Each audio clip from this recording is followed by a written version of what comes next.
مزید ویڈیوز کے لیے ہمارے چینل ہاؤس آف اسلام کو سبسکرائب کرنا نہ بھولیے۔ شکریہ۔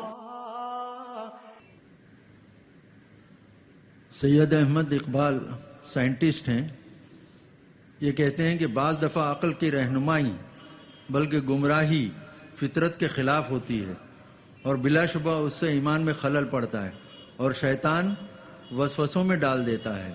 تو ایسی صورتحال میں کیا رخ اختیار کرنا چاہیے؟ ایک شعر بھی انہوں نے کہا ہے پرویز شاہدی صاحب کا، وہ کہتے ہیں کہ جنوں کی رہبری میں عقل منزل تک پہنچتی ہے، وہ شہرت پا نہیں سکتا جو رسوا ہو نہیں سکتا۔ جنوں کی رہبری جو ہے یہاں پر میرے نزدیک اچھے الفاظ نہیں ہیں۔ عشق جو میں نے کہا، عربی میں قرآن میں حدیث میں لفظ عشق نہیں آیا، فارسی شاعری میں عشق ہے۔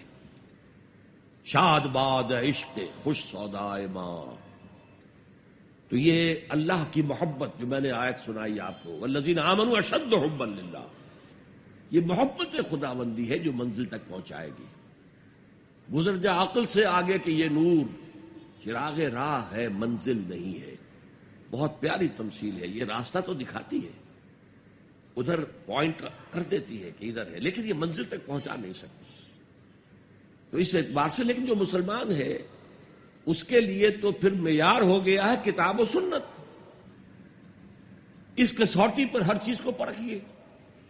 اگر اس کے خلاف کوئی بات ذہن میں آ رہی ہے تو اسے وسوسہ شیطانی سمجھیے، لاہور پڑھیے، اس کو جھٹک دیجیے، اسے زبان پر بھی نہ لائیے، اس لیے کہ جب تک وسوسے کو آپ زبان پر لا کر بیان نہیں کرتے کوئی گرفت نہیں ہے۔ اس لیے کہ شیطان کو یہ اختیار اللہ نے دے رکھا ہے، الذی یوسوس فی صدور الناس، وسوسہ اندازی وہ کرتا ہے، لیکن یہ کہ آپ اس کے وسوسے کو قبول کرتے یا نہیں کرتے یہ آپ کا اختیار ہے۔ تو اس اعتبار سے وہ عقل جو فطرت سے آزاد ہو گئی ہو وہ در حقیقت گمراہی کی طرف تو لے کر جائے گی۔ میں نے تو آپ کو بتایا ہے کہ اگر فطرت کی رہنمائی نہیں ہے تو عقل جو ہے، جو فلسفہ خالص ہے، عقل خالص، وہ تو اسکیپٹسزم اور ایگنوسٹسزم یہ اس کی فطری منزل ہے، لاجیکل، وہ لازم ایگنوسٹسزم یا اور ارتیابیت کے تک جا کر اس کا واسطہ پڑ جائے گا۔